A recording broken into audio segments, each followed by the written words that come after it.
নমস্কার বন্ধু, ITI text out YouTube channel আপনাদের সবাইকে স্বাগত জানাই। তো বন্ধু, আজকে অত্যন্ত একটা গুরুত্বপূর্ণ ভিডিও নিয়ে আপনাদের সামনে চলে এলাম। তো বিশেষ করে যারা বন্ধু নতুন কাজ শিখছেন, আপনারা একদমই ভিডিওটি স্কিপ করবেন না।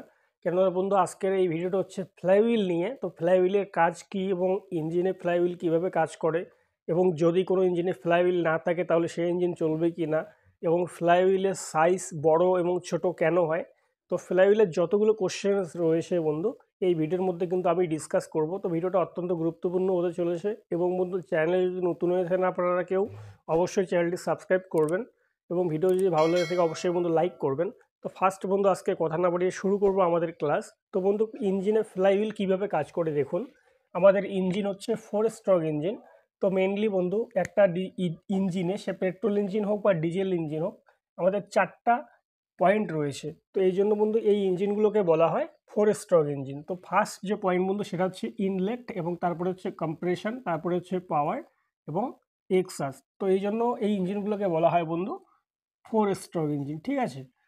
তো মেইনলি যে পয়েন্টগুলো রয়েছে, ইনলেট বন্ধু, ইনলেট কথার অর্থ হচ্ছে যখন এটা হাওয়া নেবে, ঠিক আছে, এয়ার ক্লিনার থেকে হাওয়া নেবে, তখন কিন্তু পিস্টনের মুভমেন্ট আমাদের ডাউনে আসবে, তখন কিন্তু হাওয়া নেবে এবং এই জায়গার মধ্যে এটা সম্পূর্ণ হাওয়া ভর্তি হয়ে যাবে, ঠিক আছে। তারপরে কম্প্রেশন হচ্ছে যখন পিস্টন এখান থেকে হাওয়াটা নিয়ে ভালভ তখন বন্ধ হয়ে যাবে, তখন কিন্তু এখান থেকে কম্প্রেস করবে, এবং এই যে জায়গাটা আছে এই জায়গার মধ্যে কিন্তু প্রচণ্ড এই হাওয়াটার চাপে নিয়ে গিয়ে কিন্তু এই জায়গাটার মধ্যে নিয়ে আসবে। অর্থাৎ এই যে গ্যাপটা রয়েছে, এই গ্যাপ থেকে সেটাকে কম্প্রেস করে অত্যন্ত গরম করে হাওয়াটাকে এতটুকু জায়গার মধ্যে নিয়ে আসবে। সেই সময় কিন্তু এখানে নজেল যে রয়েছে সেটা কিন্তু স্প্রে করবে সেই জায়গাটায়, সেই যে গরম হাওয়াটা আছে সেটার মধ্যে। তখন কিন্তু আমাদের এখানে পাওয়ার স্ট্রোক উৎপন্ন হবে এবং শক্তি উৎপন্ন হবে, ঠিক আছে। তো তারপরে কিন্তু বন্ধু আমাদের পিস্টন কিন্তু আবার সেই শক্তির ফলে বা প্রচণ্ড যে জায়গাটা রয়েছে ব্লাস্টিংয়ের কারণে পিস্টন আবার ডাউনে চলে আসবে, ঠিক আছে। তখন কিন্তু আমাদের পাওয়ার স্ট্রোক উৎপন্ন হয়ে গেল। এবার নেক্সটে বন্ধু, যখন যে গ্যাসটা নিচে ডাউন দিয়ে চলে গেল, বা আপনাদের ধরুন যখন ব্লাস্টিংটা হয়ে গেল, যখন নিচে চলে আসলো, তারপরেই কিন্তু সেই গরম হাওয়াটাকে আবার এটাকে প্রেস করে এক্সস্ট করে বাইরে বের করে দেবে, ঠিক আছে। তো বন্ধু, মেইনলি বিষয়টা হচ্ছে ফ্লাইহুইলের কাজ কি। যদি বন্ধু আমাদের কোনো ইঞ্জিনের ফ্লাইহুইল না থাকে, যেমন ধরুন এটা আপনাদের দেখানোর জন্য আমি ফ্লাইহুইল এখানে রেখেছি। যদি ফ্লাইহুইল না থাকে তাহলে কিন্তু আমাদের এই ইঞ্জিনের যে পয়েন্টগুলো রয়েছে, ইনলেট, কম্প্রেশন, পাওয়ার, এক্সস্ট, তো আমাদের কিন্তু এই পয়েন্টগুলো আমাদের চলবে না। বোঝা গেছে বন্ধু বিষয়টা। যদি আমাদের ফ্লাইহুইল ক্র্যাঙ্কশ্যাফটকে না ঘোরায় তাহলে কিন্তু আমাদের ইঞ্জিন কখনো চলবে না, সে পেট্রোল ইঞ্জিন হোক আর ডিজেল ইঞ্জিন হোক, ঠিক আছে বন্ধু। তো অ্যাকচুয়ালি আমাদের ফ্লাইহুইল ঘুরলেই কিন্তু ক্র্যাঙ্কশ্যাফট ঘুরবে, না ঘুরলে কিন্তু আমাদের এই প্রক্রিয়াগুলো একটাও হবে না। অর্থাৎ বন্ধু, পাওয়ার স্ট্রোকে মেইন যে পয়েন্টটা, পাওয়ার স্ট্রোকের সময় আমাদের ফ্লাইহুইল শক্তিটা নিয়ে নেবে। অর্থাৎ বন্ধু, যে পরিমাণ পাওয়ার স্ট্রোকে শক্তি দেবে, শুধু একবারই কিন্তু শক্তিটা দেবে, এবং এই রাউন্ডগুলো আমাদের কভার করবে। একবার শক্তি দিয়েই কিন্তু আমাদের 3টে রাউন্ড কভার করবে হচ্ছে ফ্লাইহুইল, ঠিক আছে বন্ধু। তো পাওয়ার স্ট্রোকের সময় শক্তি যেটা উৎপন্ন হবে সেটা ফ্লাইহুইল গ্রহণ করবে, এবং বাকি যে আমাদের 3টা পয়েন্ট রয়েছে, ইনলেট, কম্প্রেশন, এক্সস্ট, এগুলোর মধ্যে কিন্তু আবার প্রদান করবে। তো যদি এখান থেকে পাওয়ার উৎপন্ন না হয় তাহলে কিন্তু আমাদের কখনো ইঞ্জিন চলবে না। তাহলে আমাদের ফ্লাইহুইল মাস্ট কিন্তু ইঞ্জিনের মধ্যে থাকতে হবে, ঠিক আছে বন্ধু। এবার আরও একটা পয়েন্ট রয়েছে বন্ধু, যে ফ্লাইহুইল অত্যন্ত একটা গুরুত্বপূর্ণ কাজ রয়েছে, যে ভাইব্রেশন, যে দেখবেন যখন ইঞ্জিন পাওয়ার স্ট্রোক হবে এই জায়গাটার মধ্যে, তখন কিন্তু ইঞ্জিনে প্রচণ্ড একটা ভাইব্রেশন হবে, ঠিক আছে। যেমন বন্ধু, বন্দুকের গুলি যখন এইভাবে গুলি করে তখন কিন্তু গুলি একটা ধাক্কা দিয়ে বেরিয়ে চলে যায়, ঠিক আছে। তো সেই সময় কিন্তু বন্ধু এই জায়গায় কিন্তু পিস্টন প্রচণ্ড বাড়ি খায় এবং ধাক্কা খায়। তো সেই ধাক্কাটাকেও কিন্তু আমাদের ফ্লাইহুইল সহ্য করবে, ঠিক আছে, সহ্য করার কাজ করে।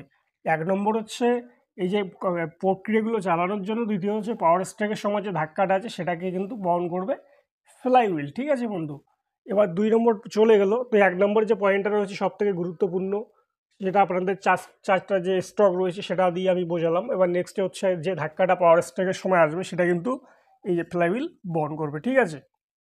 অর্থাৎ যে ঝটকাটা আসবে হঠাৎ করে হুট করে, সেই ঝটকাটা কিন্তু ফ্লাইহুইল বহন করবে, ঠিক আছে। তো এবার বন্ধু চলে আসবে আমরা হচ্ছে ফ্লাইহুইলের সাইজ বড় এবং ছোট কেন হয়। তো বন্ধু, আমাদের সিঙ্গেল সিলিন্ডার ডিজেল ইঞ্জিনের মধ্যে দেখুন, এটা হচ্ছে সিঙ্গেল সিলিন্ডার ডিজেল ইঞ্জিন। এটার মধ্যে কিন্তু 720 ডিগ্রি, অর্থাৎ বন্ধু এটা হচ্ছে 0 ডিগ্রি। এখান থেকে 2 রাউন্ড যখন কমপ্লিট করবে তারপরে কিন্তু পাওয়ার স্ট্রোকটা আমাদের এই জায়গায় উৎপন্ন হবে, ঠিক আছে। তো পাওয়ার স্ট্রোক উৎপন্ন হবে কেমন বন্ধু, যেমন ধরুন যদি এখান থেকে আমরা পাওয়ার স্ট্রোক শুরু করি, তারপর এখান থেকে 2বার ঘুরবে, তারপরে আবার কিন্তু পাওয়ার স্ট্রোক উৎপন্ন হবে। তাহলে আমাদের 360 ডিগ্রি, এক পাক ঘুরলে হলো 360 ডিগ্রি, তারপরে তার দ্বিগুণ করলে হচ্ছে আমাদের 720 ডিগ্রি।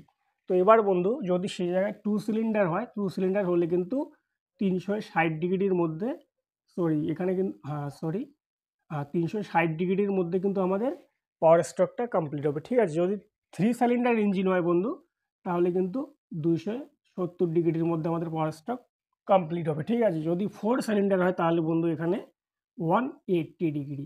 তো মেনলি যেটা কথা হচ্ছে বন্ধু, যত সিলিন্ডার বাড়বে ততই কিন্তু আমাদের পাওয়ার স্ট্রোক বাড়বে, তার তখন কিন্তু আমাদের এই ফ্লাইহুইলের সাইজ কিন্তু ছোট হবে, ঠিক আছে। এই জন্য সিঙ্গেল সিলিন্ডার ডিজেল ইঞ্জিনের মধ্যে দেখবেন ফ্লাইহুইলের সাইজ অনেকটা হেভি হয় বা বড় হয়, এবং মাল্টিপল যে সিলিন্ডার ইঞ্জিনগুলো রয়েছে, যেগুলো দেখবেন ডিজি ইঞ্জিন রয়েছে, ট্র্যাকের ইঞ্জিন রয়েছে, সেই ইঞ্জিনগুলোর মধ্যে কিন্তু বন্ধু আমাদের ফ্লাইহুইলের সাইজ অত্যন্ত ছোট হয়, ঠিক আছে।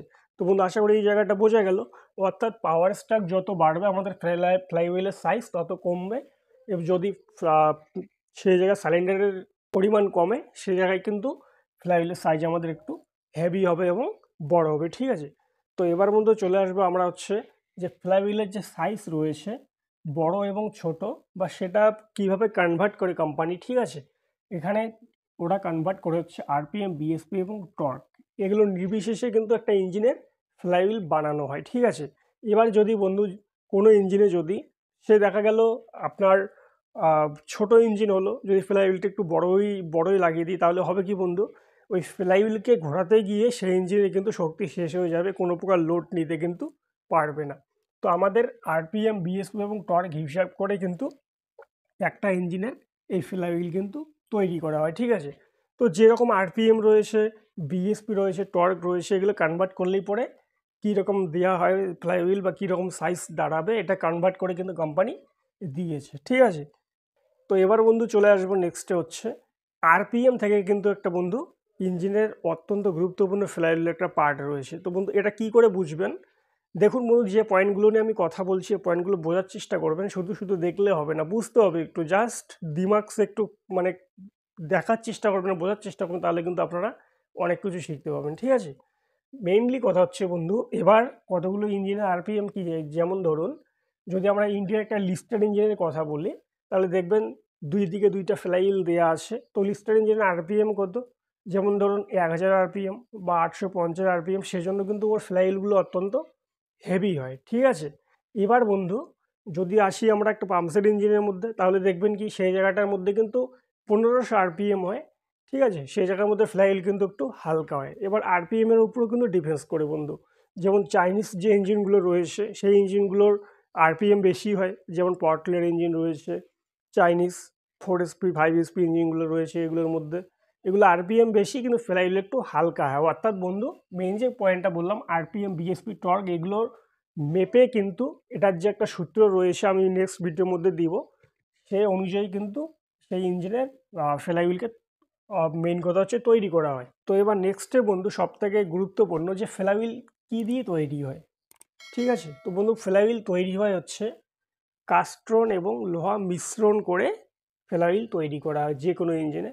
এবার বন্ধু অনেক ইঞ্জিনে আবার অনেক অনেক অন্য অন্য লোহা ব্যবহার করা হয়। তো যাই হোক, আমাদের যে ইঞ্জিনগুলো আমরা 1 এবং 2 সিলিন্ডার ডিজেল ইঞ্জিনে যেগুলো পেয়ে থাকি, সেগুলো হচ্ছে কাস্টন এবং লোহা দিয়ে তৈরি অ্যাকচুয়ালি ফ্লাইহুইল। তো বেশিরভাগ কিন্তু কাস্টন এবং লোহা দিয়েই তৈরি হয়, অর্থাৎ বন্ধু কাস্ট লোরন বলে এটাকে, ঠিক আছে, কাস্ট লোরন দিয়ে তৈরি হয়। তো মেইনলি যেটা টপিক বন্ধু, যদি কোনো ইঞ্জিনে ফ্লাইহুইল না থাকে সেই ইঞ্জিন কিন্তু কখনো চলবে না, ঠিক আছে।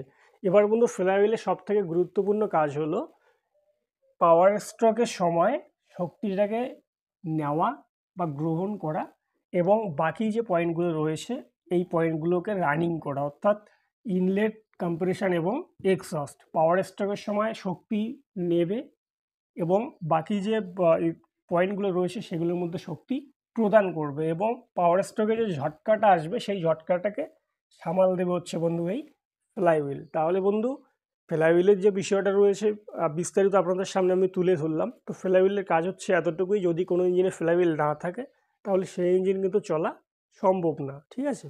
তো জাস্ট এতটুকুই বন্ধু ফ্লাইহুইল নিয়ে কথা ছিল। যা আছে ফ্লাইহুইলের A to Z আমি আপনাদের সামনে তুলে ধরলাম।